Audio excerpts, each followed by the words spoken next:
शास्ती कराचा एक मोठा निर्णय या अधिवेशनात शासनाने केला, ज्याचा खूप लोकांना फायदा होईल.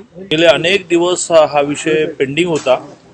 आचारसंहितेमुळे शासनाला हा घोषित करता येत नव्हता.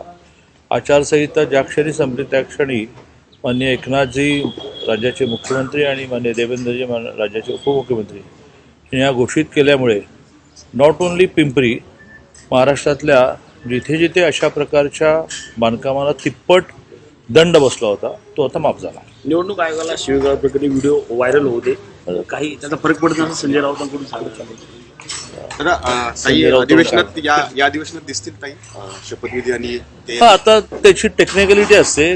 त्यांना लगेच प्रमाणपत्र मिळतं, ते विधानसभा अध्यक्षांपर्यंत पोहोचायला लागतं. ते झालं असेल, कारण 4 दिवस सुट्टी असल्यामुळे ज्या क्षणी ते पोचेल त्या क्षणी विधानसभा अध्यक्षाने त्यांना निरोप द्यायचा असतो की तुम्ही शपथविधीला या. बुधवार किंवा जास्तीत जास्त गुरुवार, समजा 4 दिवसाच्या सुट्ट्यामुळे ते सर्टिफिकेट विधानसभा अध्यक्षांमध्ये पोचून शपथविधीची नोटीस निघायला वेळ लागला तर गुरुवार. कसब्याचे आमदार म्हणाले की मी आहे रवी दंगेकर. हो, ठीक आहे.